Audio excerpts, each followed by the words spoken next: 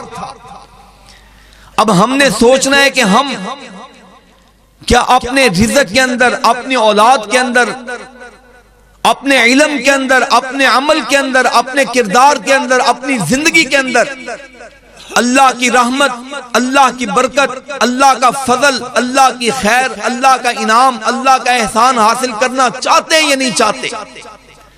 اگر کرنا چاہتے ہیں، میں عقیدے کے حوالے سے، فکر کے حوالے سے 2 چیزیں ذکر کرنے کے بعد برکت کے حصول کے لیے جو اسباب ہیں ان کا تذکرہ کرنے لگا ہوں۔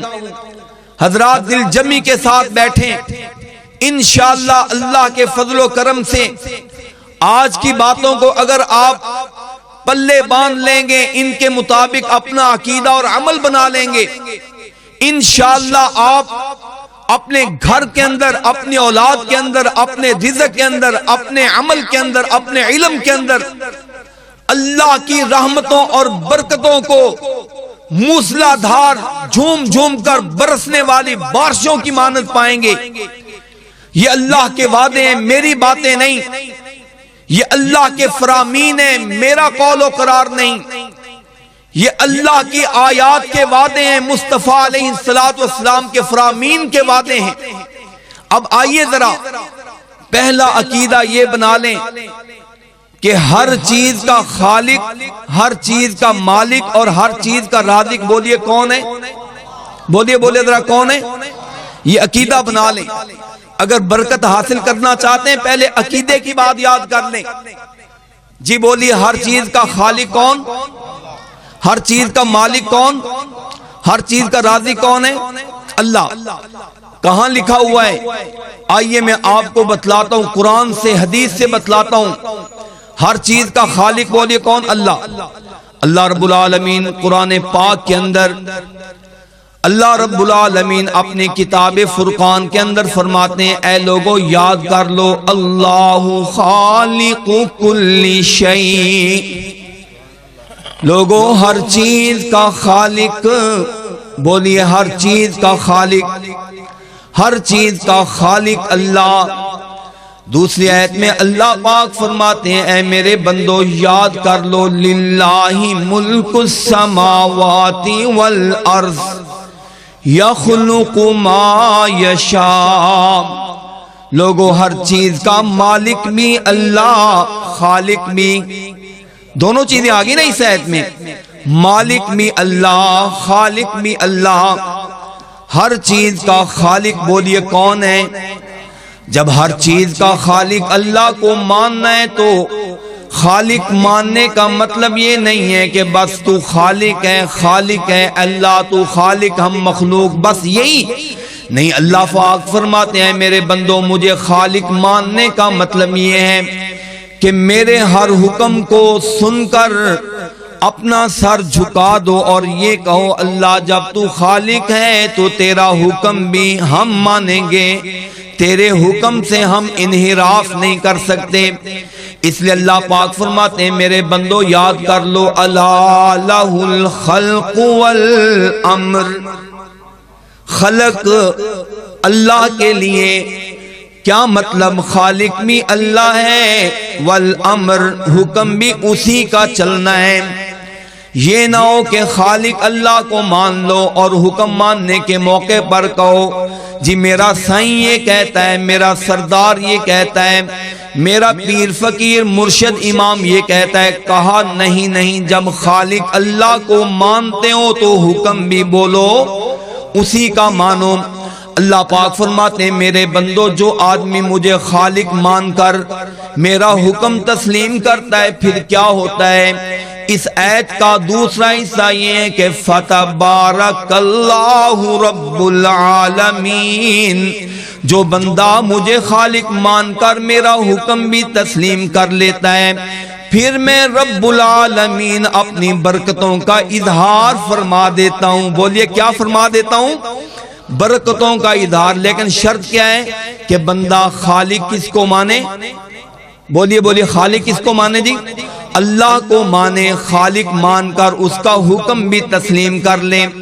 مالک کی بات بتلا رہا تھا اللہ رب العالمین فرماتے ہیں وہ آیت جو آپ ہر نماز کی ہر رکعت کے اندر لازمی پڑھتے ہیں، سورہ فاتحہ پڑھتے ہیں نا، اس میں کیا پڑھتے ہیں؟ مالک یوم الدین.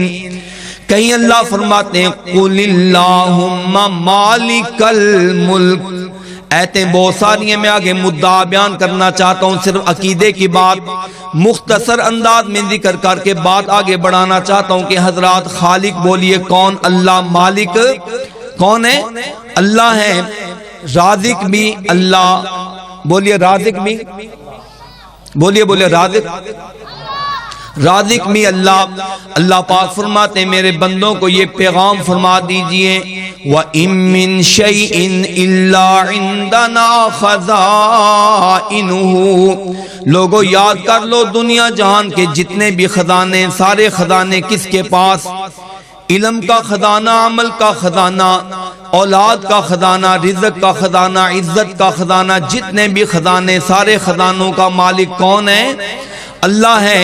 ہمیں تو صرف رزق یاد ہے نا جی، اور ہمیں کوئی چیز ہو یا نہ ہو بس کہتے ہیں جی جاتی ہے، چمڑی جاتی ہے چلی جائے، جو بھی جاتا ہے چلا جائے، لیکن رزق مل جائے. کہا نہیں، ہر چیز کے اندر یہ عقیدہ اور فکر رکھو کہ خزانے اللہ کے پاس ہیں اور اللہ ہی خزانے عطا کرنے والا، کوئی اور عطا نہیں کر سکتا.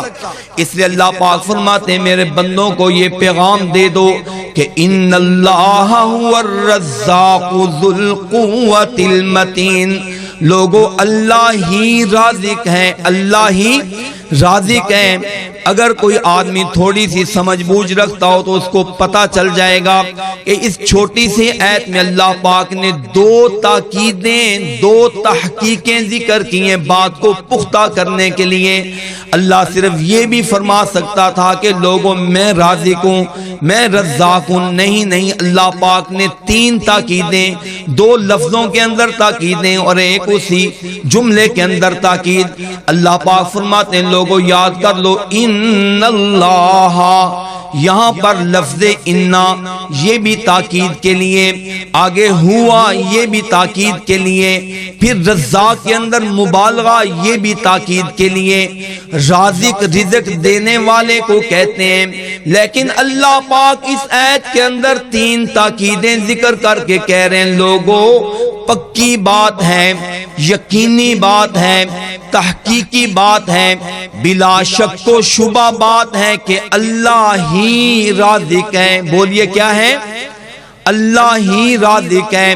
پھر اللہ فرماتے ہیں ما اريد منهم من رزق وما اريد ان يطعمون، میں کسی بندے سے رزق نہیں مانگتا، کسی سے یہ تقاضا نہیں کرتا کہ مجھے کھلایا کرو، بلکہ میں تمہارا رزاق ہوں، میں تمہیں رزق دیتا ہوں، میں تمہیں کھلاتا ہوں، میں کسی سے رزق کا متقاضی اور سوالی۔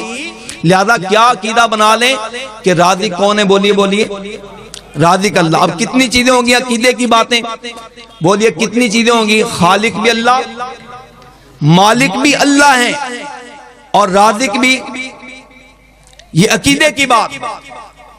اور عقیدے کی دوسری بات پلے باندھ لیجئے، جب خالق مالک رازق اللہ ہے تو کبھی شیطان کے اس وسوسے کا شکار نہ ہوا کرے کہ جب اللہ کے پاس انکھٹ خزانے ہیں، بے شمار خزانے، بے حد و حساب خزانے، تو اللہ ہمیں پھر بہت زیادہ کیوں نہیں عطا کرتا؟ اللہ پاک ہمیں بے حد و حساب کیوں نہیں دیتا؟ اللہ کے پاس جب ہر چیز ہے تو اللہ ہمیں بے حد و حساب، بے شمار، بے قطار کیوں نہیں دیتا؟ جی اس کا جواب اللہ رب العالمین نے قرآن پاک کے اندر اس طرح ذکر کیا ہے کہ میرے بندو یاد کر لو، میں صرف حاکم نہیں ہوں کہ جس کا حکم چلتا ہو، بلکہ تمہارا رب حکیم بھی ہے، جس کو دیتا ہے اپنی حکمت کے تقاضوں کے مطابق عطا کرتا ہے۔ ہاں جی کیا یاد رکھنا ہے جی؟ اللہ حاکم بھی ہے لیکن ساتھ ساتھ حکیم بھی ہے۔ حکیم کا کیا مطلب ہے؟ اللہ جتنا مناسب سمجھتا ہے، جس کے لیے جتنا پسند کرتا ہے اتنا دیتا ہے۔ اللہ جس کو جتنا، جس وقت میں جتنا عطا کر دے، کوئی آدمی اللہ سے پوچھ بھی نہیں سکتا اور اعتراض بھی، بولیے کوئی اعتراض بھی۔ قرآن پاک کے اندر اللہ رب العالمین فرماتے ہیں ان اللہ یبسط الرزق لمن یشاء ویقدر، لوگو اللہ کی مرضی ہے، جس کا چاہتا ہے رزق پھیلا دیتا ہے، بڑھا دیتا ہے، جس کا چاہتا ہے رزق گھٹا دیتا ہے، کم کر دیتا ہے۔ یہ کیا ہے؟ اللہ کی مرضی۔ بولیے عقیدے کی دوسری بات کیا ہے؟ کہ رزق اللہ کی طرف سے برکت، خیر، یہ اللہ کی مشیت کے مطابق ہے۔ اللہ جس کے لیے جتنا چاہتا ہے اتنا عطا کرتا ہے، کوئی اللہ کے کیے ہوئے پر اعتراض، بولیے اعتراض نہیں کر سکتا۔ دوسری آیت میں اللہ پاک فرماتے ہیں نحنو قسمنا بینہم معیشتہم فی الحیات الدنیا ورفعنا بعضهم فوق بعض درجات لیتخذ بعضهم بعضا سخریا۔ مالک فرماتے ہیں میرے بندو، یہ دنیا کے اندر رزق کی تقسیم میں، یہ رزق کی تقسیم کا نحن قسمنا، یہ کسی بندے کا کام نہیں بلکہ تمہارے خالق اور رازق کا کام ہے۔ اللہ کسی کو زیادہ دیتا ہے، کسی کو کم دیتا ہے، کسی کو جلدی دے دیتا ہے، کسی کو دیر سے دیتا ہے۔ کہا یہ اللہ کی مرضی ہے، اللہ نے دنیا کے نظام کو چلانا ہے، کسی کو بڑا بنا کر کسی کو چھوٹا بنا کر، تاکہ بڑا مالدار آدمی چھوٹے آدمی سے مزدوری کروا کر اپنا کام کرے۔ یہ دنیا کا سسٹم اور نظام چلانے کے لیے اللہ کی حکمت، اللہ جیسے چاہتا ہے اپنی حکمت کے مطابق تقسیم کرتا ہے۔ اللہ کی اس تقسیم کے اوپر کوئی آدمی اعتراض جو آدمی یاد رکھے اعتراض کرے گا کہ یا اللہ تو نے فلانے کو اتنا دے دیا ہے مجھے نہیں دیا، اس کا مطلب یہ ہے کہ وہ آدمی اللہ کی تقسیم کے اوپر اعتراض کر رہا ہے۔ اور یاد رکھیے جو آدمی اللہ رازق خالق اور مالک پر اعتراض کرتا ہے، معترض ہوتا ہے، اللہ پاک اس کی دنیا اور آخرت کو برباد کر دیتا ہے۔ کہ تو کون ہوتا ہے کہ میں خالق ہوں، میں مالک اور رازق ہوں، میں حاکم اور حکیم ہوں، میں جس طرح چاہتا ہوں تقسیم کرتا ہوں، کوئی میرے اوپر اعتراض۔ لہذا عقیدے کی کتنی باتیں یاد رکھنی ہیں جی؟ پہلی بات خالق مالک رازق کون ہے، اور دوسری بات کیا یاد رکھنی ہے کہ اللہ پاک اپنے رزق کو اپنی حکمت اور اپنی مشیت کے مطابق جس قدر چاہتا ہے، جس کے لیے جتنا چاہتا ہے ویسے خرچ کرتا ہے۔ ویسے میں آپ کو ایک اور بات بتاؤں، یہ بھی یاد رکھیے کہ اللہ پاک کی یہ بھی بہنبانی اور حکمت ہے کہ اللہ پاک ہمارے نظام کو صحیح رکھنے کے لیے، لوگوں کے دماغوں کو سیٹ رکھنے کے لیے رزق کی تقسیم مناسب انداز سے کرتا ہے۔ اللہ لوگوں کے دماغوں کو صحیح رکھنے کے لیے، ان کی سوچ اور فکر کو مستقیم رکھنے کے لیے رزق کی مناسب تقسیم کرتا ہے۔ آپ پوچھیں گے کیسے؟ وہ اس طرح کہ اللہ پاک نے قرآن پاک کے 2 مقامات پر فرمایا ہے کہ جب میں لوگوں کی طبیعت یہ ہے کہ جب میں ان کو مال زیادہ دینا شروع کرتا ہوں ان کا دماغ خراب ہونا شروع ہو جاتا ہے۔ اللہ ماشاءاللہ اس طرح ہوتا ہے کہ کسی کے پاس اللہ دولت مال رزق زیادہ دے دے پھر وہ سیدھا ہو، بہت کم ایسے ہوتا ہے۔ وگرنہ یہ ہوتا ہے جب بندے کے پاس زیادہ مال ہوتا ہے نا جی، جیب اس کی بھری ہوئی ہوتی ہے، اس کے بعد دولت کے وافر انبار ہوتے ہیں، پھر کیا ہوتا ہے جناب، وہ اپنے آپ سے نکل جاتا ہے، وہ اپنے آپ کو بہت کچھ سمجھتا ہے اور باقی ساروں کو کیڑے مکوڑے سمجھنا شروع کر دیتا ہے۔ بلکہ جس آدمی کے پاس رزق کی فراوانی ہوتی ہے، جس آدمی کے پاس رزق کی بہتات ہو جاتی ہیں، جس کا رزق، جس کا بینک بیلنس، جس کے رقبے، جس کی زمینیں زیادہ ہو جاتی ہیں، عام طور پر یہ ہوتا ہے کہ وہ اپنے آپ سے نکل کر اپنے آپ کو خدا کے مقام پر لے کر آنا شروع کر دیتا ہے۔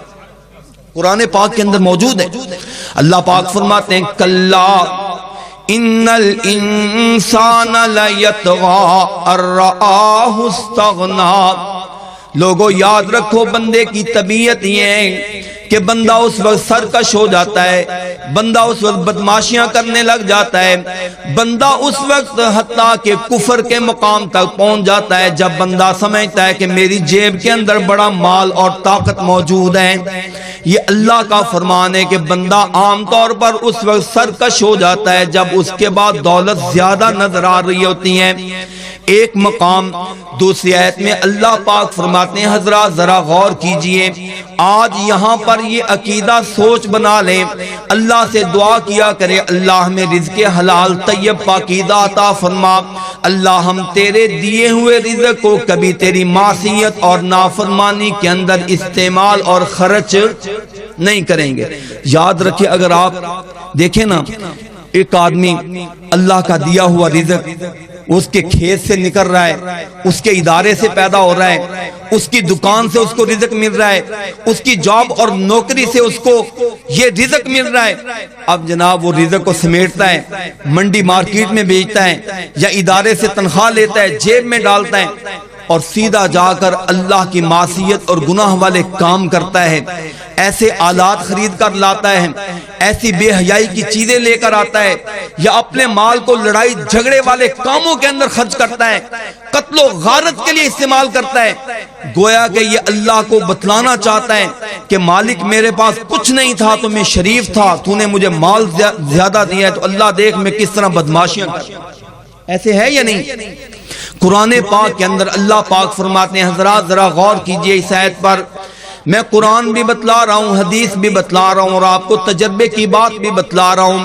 اللہ پاک فرماتے ہیں وَلَوْ بَسَطَ اللَّهُ الرِّزْقَ لِعِبَادِهِ لَبَغَوْا فِي الْأَرْضِ وَلَكِنْ يُنَزِّلُ بِقَدَرٍ مَا يَشَاءُ۔ اللہ پاک فرماتے ہیں لوگوں کی عادت یہ ہے، لوگوں کی عادت کی وجہ سے ہم یہ کر رہے ہیں۔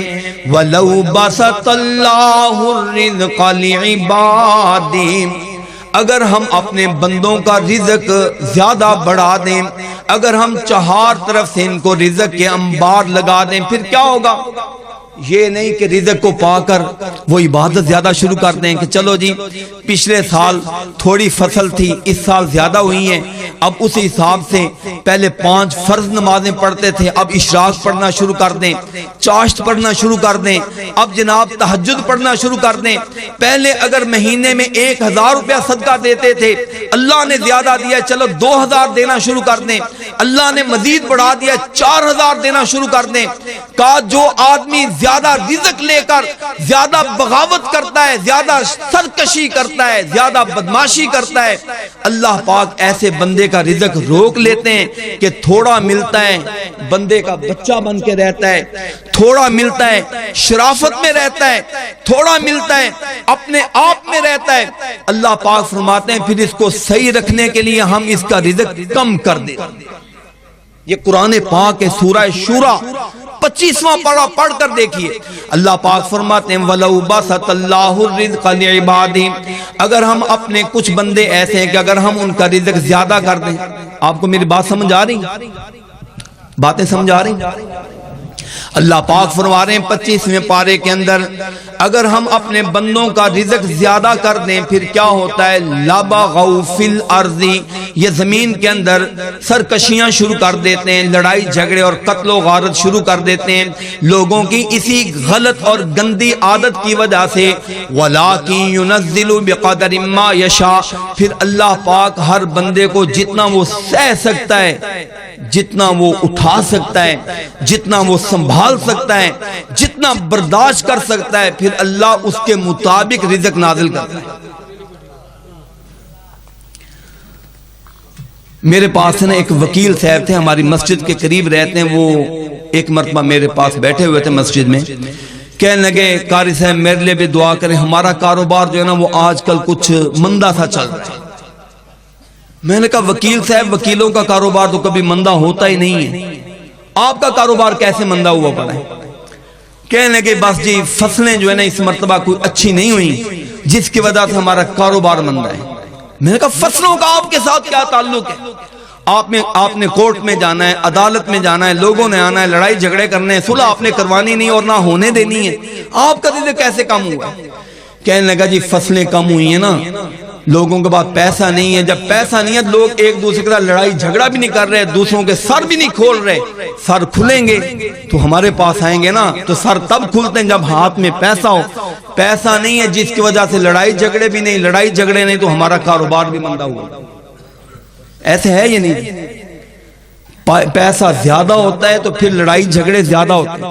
آج سے وعدہ کر لیں، وعدہ کر لیں اللہ تو ہمیں اچھا رزق دے گا، ہم اس کو اچھے کاموں میں استعمال کریں گے، اللہ اچھی چیز کو اچھی جگہ پر استعمال کریں گے۔ آپ وعدہ کر لیں اللہ رزق کے خزانے آپ کے لیے کھول کر رکھتا ہے۔ ہاں جی عقیدے کی کتنی باتیں ہیں جی، دیکھیں ٹائم تھوڑا رہ گیا، عقیدے کی باتیں یاد کر لیں کہ پہلی چیز کیا ہے، خالق مالک رازق کون ہے جی، اور دوسری عقیدے کی بات کیا ہے کہ جو کچھ اللہ دیتا ہے وہ اپنی حکمت کے مطابق دیتا ہے۔ یہ بھی دیکھیں اللہ کی رحمت ہے کہ اللہ لوگوں کو حساب کا رزق دیتا ہے۔ اللہ فرماتے ہیں اگر میں لوگوں کو بے حساب دینا شروع کر دوں لوگ دنیا میں سرکشی مچا کر دوسروں کے گلے کاٹنا شروع کر دیں گے، قتل و غارت شروع کر دیں گے، زیادتیاں برائیاں اور بدماشیاں شروع کر دیں گے، اس لیے میں لوگوں پر ترس کھاتے ہوئے ان کے رزق کو برابر اور حساب کا تقسیم کرتا ہوں تاکہ یہ اپنی اوقات کے اندر رہ سکے۔ اچھا جی اب آئیے میں آپ کے سامنے چند چیزیں ذکر کرتا ہوں کہ ان کو اختیار کر کے انشاءاللہ رزق کے اندر برکتیں ہو سکتی ہیں، بڑی برکتیں ہو سکتی ہیں۔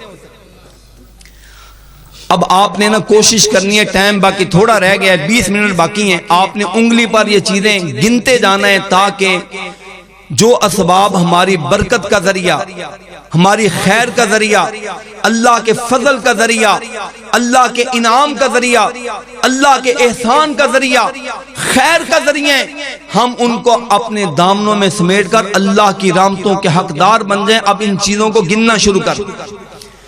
پہلی چیز اللہ رب العالمین نے قرآن پاک کے اندر ذکر کی ہے، اے مصطفیٰ علیہ الصلوۃ والسلام آپ اپنی امت کو یہ فرما دیجئے کہ لوگوں ہر کام کرتے ہوئے ہر عمل کرتے ہوئے، ہر بات کہتے ہوئے ہمیشہ اپنے رب کا ڈر اور خوف رکھا کرو۔ سوچا کرو ہماری زبان سے، ہمارے عمل سے اس طرح کی بات نہ نکل جائے جس سے اللہ ناراض ہو جائے۔ کہا جو آدمی ہر معاملے کے اندر اپنے رب کا ڈر اور خوف رکھے گا، اللہ پاک اس کے لیے رزق کے دروازے کھول دے گا، اللہ پاک اس کے سارے مشکلات اور معاملات کو حل کر دے گا۔ قرآن پاک کے اندر موجود اللہ رب العالمین فرماتے ہیں وَمَن يَتَّقِ اللَّهَ يَجْعَل لَّهُ مَخْرَجًا وَيَرْزُقْهُ مِنْ حَيْثُ لَا يَحْتَسِبُ۔ سورہ طلاق کے 28واں پارہ اللہ پاک فرماتے ہیں، دو آیتوں کا ترجمہ یہ ہے، جو آدمی اللہ کے ڈر والی زندگی بسر کرے گا، اللہ مالک الملک اس کے سارے مسائل کو حل کر دے گا، مشکلات کو دور کر دے گا۔ وَيَرْزُقُهُ مِنْ حَيْثُ لَا يَحْتَسِبُ، اللہ اس کو وہاں سے رزق دے گا جہاں سے بندہ سوچ بھی نہیں سکتا۔ کہاں سے رزق دے گا جی؟ ہم تو سوچتے ہیں نا جی میں یہ کروں گا مجھے ملے گا، میں یہ کروں گا یہ ملے گا۔ اللہ پاک فرماتے ہیں میرے بندے میرے ڈر والی زندگی گزارنا شروع کر، جہاں سے تجھے توقع بھی نہیں ہوگی تیرا رب تجھے وہاں سے رزق عطا فرمائے۔ دوسری آیت اسی حوالے سے، تقوی کے حوالے سے اللہ رب العالمین فرماتے ہیں اگر بستیوں والے لوگ، اگر دیہاتوں والے لوگ، حضرات ہم دیہات اور بستی کے اندر موجود، اللہ مالک الملک نے میرے اور آپ کے بارے میں بستیوں کے حوالے سے فرمایا وَلَوْ أَنَّ أَهْلَ الْقُرَىٰ، اگر بستیوں کے لوگ آمنوا ایماندار بن جائیں، واتقوا اور اپنے رب سے ڈرنے والے بن جائیں، پھر کیا ہوگا؟ لَفَتَحْنَا عَلَيْهِمْ بَرَكَاتٍ مِّنَ السَّمَاءِ وَالْأَرْضِ، کہا اللہ پاک ان کے لیے آسمانوں سے بھی برکتیں اتارے گا اور زمین سے بھی برکتیں۔ ہم تو صرف زمین سے رزق تلاش کر رہے ہیں نا، پھر بھی ہمیں نہیں ملتا۔ کہا تم ایماندار بن جاؤ، ڈرنے والے بن جاؤ، تمہارا مالک صرف زمین سے نہیں اللہ آسمان سے بھی برکتوں کے دروازے کھول دے۔ ایک سبب۔ دوسری بات یہ، دوسرا سبب یہ، اللہ رب العالمین فرماتے ہیں میرے بندو ایسے کرو کثرت کے ساتھ قرآن پاک کی تلاوت کیا کرو، صبح و شام تلاوت قرآن کو اپنا وتیرہ بنا لو، اپنا معمول بنا لو۔ جو آدمی قرآن کی زیادہ سے زیادہ تلاوت کرتا ہے اللہ پاک برکتوں کے دروازے کھول دیتا ہے۔ قرآن پاک کے اندر موجود ہے، اللہ پاک فرماتے ہیں وَهَذَا كِتَابٌ أَنزَلْنَاهُ مُبَارَكٌ، لوگوں یہ قرآن برکت والی کتاب ہے، جو آدمی اس کو جتنا پڑھتا جائے گا اللہ برکتوں کے دروازے کھولتا جائے گا۔ میں آپ کو بتلاؤں، ایک مرتبہ کچھ عرصہ پہلے کشتنو ایک رسالہ چھپتا ہے، زرعی یونیورسٹی فیصل آباد ایک بہت بڑا ادارہ ہے، زرعی یونیورسٹی۔ انہوں نے اپنے رسالے کے اندر لکھا کہ سائنسدانوں نے تجربہ کیا کہ ہم مختلف جگہوں پر پودے لگاتے ہیں، ایک ہی قسم کا، ایک ہی عمر کا، ایک ہی جنس کے 3 پودے انہوں نے کچھ فاصلے پر لگا دی، ایک وہاں ایک یہاں اور ایک دو۔ اب ایک بندے کو اس کے اوپر مقرر کر دیا بھی سب کو برابر ایک مقدار کا پانی دینا ہے، برابر ان کو کھاد سپرے کرنی ہے اور برابر ان کی نگہداشت کرنی ہے۔ 3 پودے مختلف جگہوں پر لگا دیے۔ اب ایک کے اوپر یوں کرنا ہے کہ اس کے قریب کھڑے ہو کر قرآن پڑھنا ہے، حدیثیں پڑھنی ہیں، نیکی کی باتیں کرنی ہیں، روزانہ 5-10 منٹ یہ کام کرنا ہے۔ اور جو تیسرا پودا ہے وہاں پر روزانہ کھڑے ہو کر گانے غلط باتیں کرنی ہیں، گناہ والی باتیں کرنی ہیں۔ اور درمیان والے پودے کو چھوڑ دو، نہ اچھی باتیں نہ ماڑی باتیں، چھوڑ دی۔ اب یہ پودے بڑھتے جا رہے ہیں، بڑے ہوتے جا رہے ہیں، پھلتے پھولتے جا رہے ہیں۔ اب سائنس نے یہ تحقیق سے بتلایا، کہتے جب وہ پودے تیار ہو گئے، ان کی کوانٹیٹی، ان کی کوالٹی، ان کی مقدار، ان کا معیار سائنسی لیبارٹریوں کے اندر جب چیک کیا گیا، جس پودے کے پاس قرآن پڑھا گیا تھا، نیکی کی باتیں کی گئی تھیں، اس کے پھل کی معیار اور کوالٹی بھی اچھی تھی، اس کی مقدار بھی سب سے زیادہ تھی۔ جس کے پاس گناہ والی باتیں کی گئی تھیں، گندی باتیں کی گئی تھیں، گانے گائے گئے تھے، اس کی مقدار بھی تھوڑی تھی اور اس کا معیار بھی سب سے ہلکا تھا۔ اور جس کے پاس کچھ بھی نہیں کیا گیا تھا وہ درمیان میں تھا، نہ بہت اچھا تھا نہ بہت ماڑا تھا۔ جناب مجھے بتلائیے ہم اللہ کی زمین پر رزق تلاش کرنے کے لیے ہل چلاتے ہوئے، ٹریکٹر چلاتے ہوئے، رزق اٹھاتے ہوئے، رزق بوتے ہوئے، رزق تلاش کرتے ہوئے اگر اونچی آواز میں گانے لگا دیں گے، اونچی آواز میں قوالیاں لگا دیں گے، اونچی آواز میں اللہ کی معصیت کریں گے، چلتے پھرتے ہم گناہ والی باتیں کریں گے، چلتے پھرتے ہم گالم گلوچ کریں گے، پھر یاد رکھیے اللہ کا رزق کم ہوتا ہے، بے برکت ہوتا ہے، اللہ کی رحمتیں اڑ جاتی ہیں، ایسے رزق کے اندر برکت۔ لہذا یاد کر لیں، سائنس یہ کہتے ہیں، اس لیے آپ نے دیکھا ہے نا وہ راستوں میں مختلف تھمیوں پر محکمہ زراعت والوں نے لکھا ہوتا ہے کہ اپنی فصل کے اوپر سورہ واقعہ پڑھا کریں، برکت پیدا ہو گئی۔ یہ صحیح بات ہے، سورہ واقعہ ہی صرف ضروری نہیں، آپ اپنے جانوروں کے اندر، اپنے کھیتوں کے اندر، اپنی دکانوں کے اوپر آتے جاتے اپنی زبان سے اونچی آواز میں چلتے پھرتے کوئی بھی سورت پڑھ لیں، قل اللہ احد پڑھ لیا کریں، آخری کل پڑھ لیا کریں، آیت الکرسی پڑھ لیا کریں، یا زبان سے سبحان اللہ، الحمدللہ، اللہ اکبر کہہ دیا کریں۔ یہ رب کا بھی وعدہ ہے، یہ مصطفیٰ کریم علیہ السلام کا بھی وعدہ ہے۔ سائنس نے بھی ثابت کر دیا ہے، جس جانور کے پاس قرآن پڑھا جائے، جس فصل کے اوپر قرآن پڑھا جائے، جس ماحول کے اندر رب کا ذکر کیا جائے، اللہ رزق بھی بڑھا دیتا ہے، مقدار بھی بڑھا دیتا ہے، اللہ معیار بھی بڑھا دیتا ہے۔ لہذا یہ دوسری چیز کیا ہے جی؟ پہلی چیز کیا تھی؟ اللہ کا ڈر، پہلی چیز کیا تھی؟ اور دوسری چیز کیا ہے؟ کہ اللہ کا ذکر قرآن زیادہ سے زیادہ کیا کرے۔ میں حدیث ذکر کرنے لگا ہوں، صحیح حدیث پاک، آقا علیہ السلام نے پورے قرآن، سبحان اللہ، قرآن تو نور ہے، قرآن تو اللہ کی کتاب ہے، اللہ کی وحی۔ حضور علیہ السلام نے صرف ایک چھوٹی سی ایک سورت، 2.5 پارے کے برابر ایک سورت، جس کو سورہ البقرہ کہتے ہیں، حضور علیہ السلام فرماتے تھے لوگو سورہ بقرہ پڑھا کرو، سورہ بقرہ پڑھا کرو، سورہ بقرہ پڑھا کرو۔ آقا فرماتے ہیں لوگوں فَإِنَّ أَخْذَهَا بَرَكَةٌ وَتَرْكَهَا حَسْرَةٌ، لوگوں سورہ بقرہ جو آدمی پڑھتا ہے اللہ اس کی وجہ سے برکتوں کا نزول فرماتا ہے، لوگوں جو آدمی سورہ بقرہ نہیں پڑھتا اس کے لیے افسوس اور بربادی ہی بربادی ہوتی ہیں۔ اور پھر حضور تیسری بات فرماتے ہیں لا يستطيعها البطل، دنیا جہان کے جادو اپنی جادوگری کے ساتھ آ جائیں، سورہ بقرہ کا مقابلہ نہیں کر سکتے۔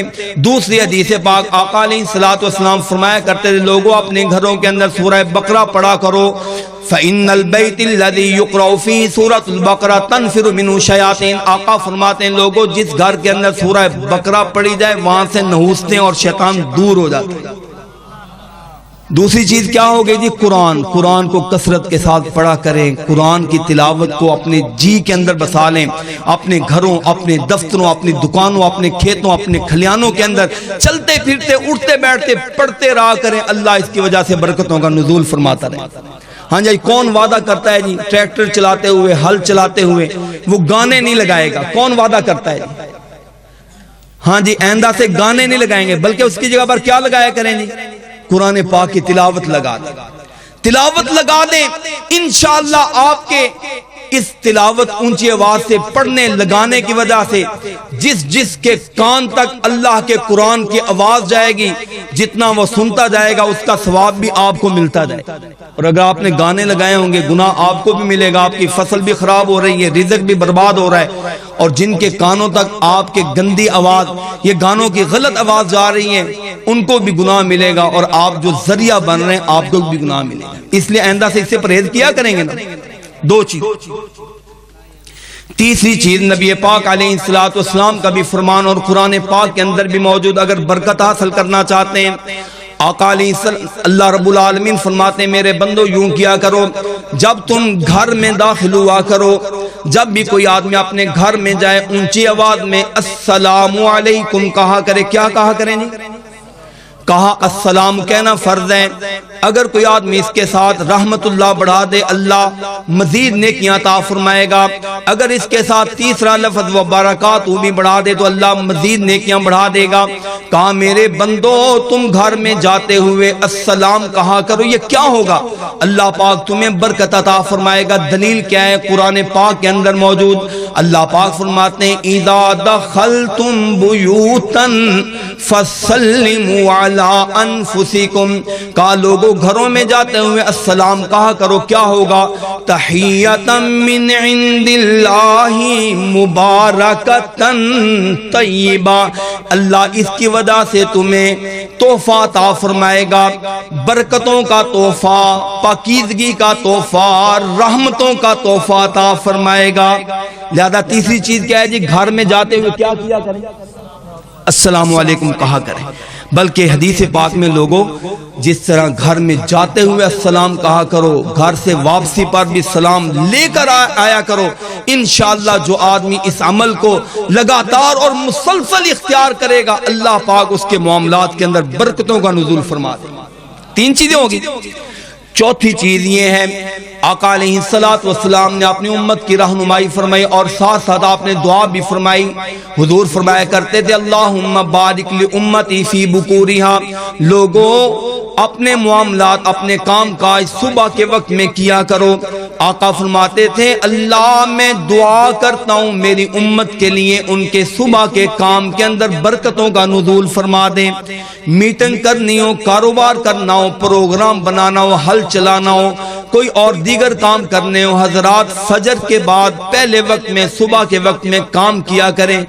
ویسے بھی ہے نا فجر کے بعد سوئے رہنے کی وجہ سے رزق تنگ ہو جاتا ہے، فجر کے بعد سویا نہ کریں، فجر کے بعد پہلے وقت کے اندر اپنے معاملات کیا کریں، لین دین کیا کریں، کاروبار کیا کریں، معاملات کیا کریں۔ نبی پاک علیہ الصلوۃ والسلام فرماتے ہیں لوگوں میری دعا ہے اپنے ہر اس امتی کے لیے جو صبح کے پہلے وقت میں کام کرے گا اللہ اس کے معاملات اور کام کے اندر برکتوں کا نزول فرما دے گا۔ ٹھیک ہے جی، آئندہ سے رات کو جلدی سونے کا حکم ہے اور صبح جلدی اٹھنے کا حکم ہے۔ بہت کم ایسی حدیثیں محدثین نے بڑی تلاش کی، بڑی کوشش کی، وہ کہتے ہیں ہم نے بڑی کوشش کی ہے۔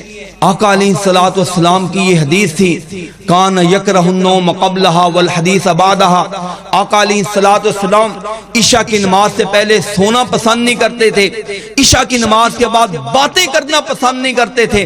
محدثین نے بڑی چھان بین کی کہ ہم دیکھیں حضور علیہ الصلوۃ والسلام نے کبھی عشاء کے بعد باتیں کی ہیں، بہت کم چیزیں ملی ہیں، یا کبھی مہمان آ گئے تو آپ نے باتیں کی ہیں، یا کبھی کوئی دینی پروگرام تھا آپ نے باتیں کی ہیں، یا کوئی جنگی کام کاج تھا آپ نے باتیں کی ہیں، یا حضور علیہ الصلوۃ والسلام نے میاں بیوی کے لیے ان کے معاملات کے لیے رات کو باتیں کرنے کی اجازت دی، وگرنہ عام طور پر عشاء کے بعد حضور علیہ الصلوۃ والسلام نے آرام کرنا پسند کیا ہے، صبح کے وقت میں جلدی اٹھ کر اپنے معاملات کرنے کو پسند کیا ہے۔ کہا جو آدمی دن کے شروع حصے میں فجر کے بعد کام کاج کرے گا اللہ اس کو برکتیں عطا فرمائے۔ کتنے ہو گئے جی؟ 4 ہو گئے، 4 چیزیں۔ 5ویں چیز یہ ہے قرآن پاک کے اندر موجود ہے میرے بندو، اگر تم چاہتے ہو کہ تمہیں حیات طیبہ، برکت والی زندگی، خیر والی زندگی، رحمت والی زندگی، فضل والی زندگی، انعام اور احسان والی زندگی مل جائے، پھر یوں کرو کہ ہمیشہ نیکی کیا کرو، جہاں تمہیں نیکی کرنے کا موقع ملے پھر آنکھیں نہ بند کیا کرو، پیچھے نہ ہٹا کرو، جیسے ہی نیکی کا موقع ملے تم نیکی کر لیا کرو، اللہ تمہیں رحمتوں والی اور برکتوں والی زندگی عطا فرما دے گا۔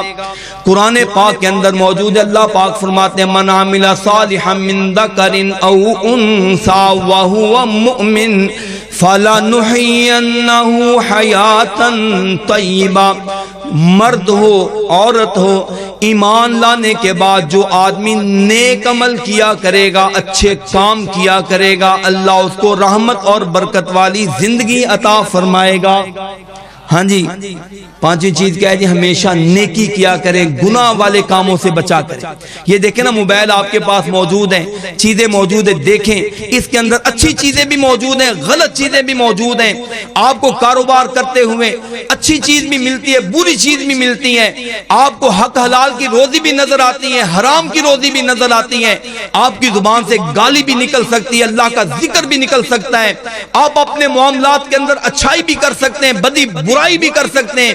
حضرات قرآن یہ کہتا ہے جو آدمی ہر موقع پر نیکی کو اختیار کرتا ہے, جو آدمی گالی کو چھوڑ کر ذکر کرتا ہے, حرام کو چھوڑ کر حلال کو اختیار کرتا ہے, بدی کو چھوڑ کر حسنہ نیکی کو اختیار کرتا ہے, اللہ پاک اس کی زندگی کے اندر برکتیں عطا فرماتا ہے.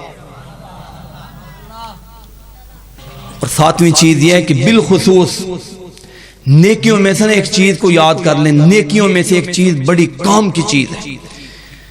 حضور علیہ السلام نے فرمایا جو آدمی صلہ رحمی کرے گا, صلہ رحمی کا مطلب یہ ہوتا ہے اپنے ماں کے ساتھ, باپ کے ساتھ سب سے پہلے, پھر بیوی بچوں, بہن بھائیوں کے ساتھ, رشتہ داروں کے ساتھ, عزیز و اقارب کے ساتھ آپ ہمیشہ جڑ کر رہیں. آقا فرماتے ہیں اگر وہ تم سے تعلق نہیں رکھتے تم ان کے ساتھ تعلق رکھو. اگر وہ تمہیں اپنی شادی میں نہیں بلاتے کہو کوئی بات نہیں, تم نے نہیں بلایا, تم میرے بھائیوں میں تو تمہیں بلا رہا ہوں. اگر وہ تمہیں دھکے دیتے تم ان کو سینے سے لگاؤ, تمہیں بائیکاٹ کرتے تم ان کے ساتھ ناطہ بڑھاؤ.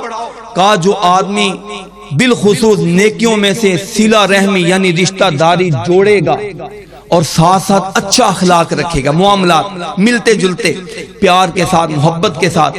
آقا فرماتے ہیں صرف تم کسی آدمی کے سامنے چہرہ مسکرا کر مل لیا کرو, اللہ اس میں بھی تمہیں برکت اور نیکی عطا فرمائے. صرف خوش ہو کر مل لیا کرو. یہ نہیں کہ بندہ بات کرے, موبائل اٹھاؤ, منہ پر 12 بجے ہوں, غصہ آ جائے, لڑائی جھگڑا نہیں, پیار کے ساتھ بات کر لیا کرو.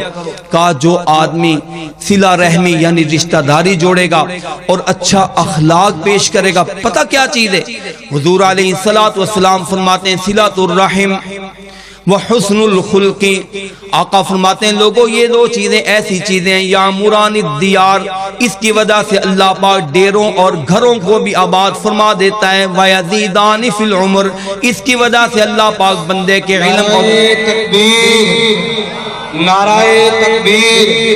فضیلت الشیخ قاری احمد حسن ساجد صاحب ماشاءاللہ اسٹیج پر جلوہ افروز ہے. چلیں اب آ گئے ہیں, میں اپنی بات ختم کر رہا ہوں. اللہ پاک حسن خلق کی وجہ سے, اللہ پاک رشتہ داری جوڑنے کی وجہ سے ڈیرے بھی آباد فرما دیتے ہیں. اللہ عمر کے اندر برکتیں اور اضافے بھی فرما دیتے ہیں. صحیح حدیث پاک ہے, سیدہ عائشہ رضی اللہ تعالیٰ عنہ کی حدیث سے مروی ہے, مسند احمد شریف میں موجود ہے. اس چیز کا آئندہ سے خیال رکھیں گے یا نہیں؟ کوئی آدمی آپ کے ساتھ تعلق نہیں رکھتا, شادی میں نہیں بلاتا, کہا کریں کوئی بات نہیں, بڑا بھائی ہے, چھوٹا بھائی ہے, عزیز ہے, پیارا ہے, کزن ہے, اس کا اپنا ظرف تھا, کوئی مجبوری ہوگی, کوئی مسئلہ ہوگا, نہیں بلا سکا, کوئی بات نہیں, میں اپنے رب کے حکم کی وجہ سے میں اسے نہیں چھوڑ سکتا. ٹھیک ہے جی, اس چیز کا آئندہ سے خیال رکھنا ہے یا نہیں رکھنا؟ خیال رکھا کریں. اگلی بات یہ ہے کہ اللہ رب العالمین نے اور اس کے پاک پیغمبر علیہ السلام نے ہمیں سمجھایا کہ میرے بندو ایسے کیا کرو, کثرت کے ساتھ اللہ سے برکت کی دعا مانگا کرو, اللہ تمہیں برکتوں کے خزانے عطا فرمائے گا. دعا بھی کیا کریں, دعا بھی کیا کریں. کچھ آپ نے دعا والی چیزیں پڑھ لی ہیں, عمل والی چیزیں, اب دعائیں بھی سیکھ لیں. اللہ سے ہمیشہ برکت کی دعا مانگا کریں, اللہ ہمیں برکت عطا فرما. اور یاد رکھیے, پہلی بات دوبارہ یاد کر لیجئے, خیر ہو, فضل ہو, رحمت ہو, برکت ہو یا انعام یا احسان ہو, یہ 6 کے 6 چیزیں ایک ہی معنی پر دلالت کرتی ہیں, اللہ کی رحمت پر, اللہ کی مہربانی پر دلالت کرتی ہیں. اللہ رب العالمین فرماتے میرے بندوں مجھ سے مانگا کرو. آقا علیہ السلام نے برکت کی دعائیں اپنی امت کو سکھلائیں کثرت کے ساتھ. دیکھیے نا, جب کبھی آقا علیہ السلام کو یا آپ کے کسی امتی کو کوئی معاملہ پیش ہوتا نا, کوئی مسئلہ ہوتا, میں یہ کام کروں یا نہ کروں, یہ کاروبار کروں یا نہ کروں, یہ رشتہ داری بچے اور بچی کا معاملہ کر رہا ہوں, کروں یا نہ کروں. بخاری شریف میں حدیث ہے, صحابہ فرماتے ہیں حضور علیہ الصلوۃ والسلام ہمیں ایک دعا سکھلایا کرتے تھے جس کو دعائے استخارہ کہتے ہیں. کہا لوگو جب بھی کوئی کام کرنا ہو نا اس سے پہلے اللہ سے یہ دعا مانگ لیا کرو, اللہ پاک تمہارے معاملے کو بہتر کر دے گا, جہاں بھی خیر اور برکت ہوگی اللہ تمہارے دامن میں جمع کر دے گا, جہاں بھی نقصان اور برائی بدی ہوگی اللہ پاک تمہاری حفاظت فرما دے گا. وہ دعا آپ یہاں پر مولانا قاری عمران سے موجود ہے, ان سے سیکھ لیجئے گا.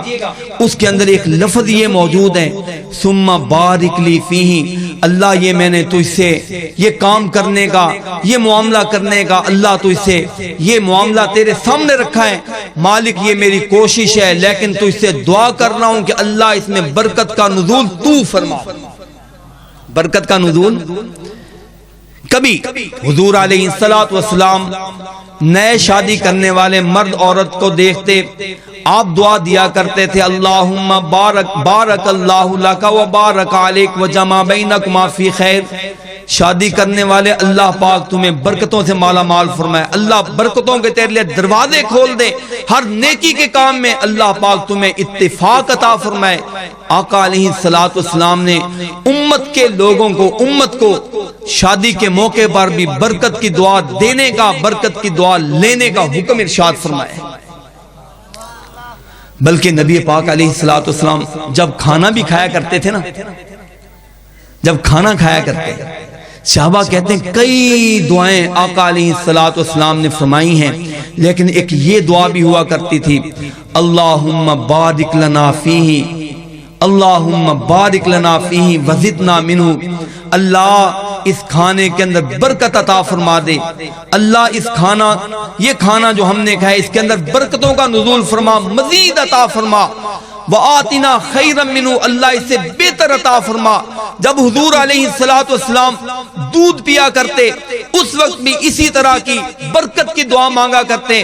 معنی یہ ہوا آقا علیہ الصلوۃ والسلام شادی کا معاملہ ہو, حضور علیہ الصلوۃ والسلام نے کھانے کے معاملے میں, پینے کے معاملے میں, دیگر معاملات کے اندر اپنی امت کو تلقین فرمائی ہے اللہ کے بندو اللہ سے برکت مانگا کرو, اللہ تمہیں برکتوں سے مالا مال فرما دے.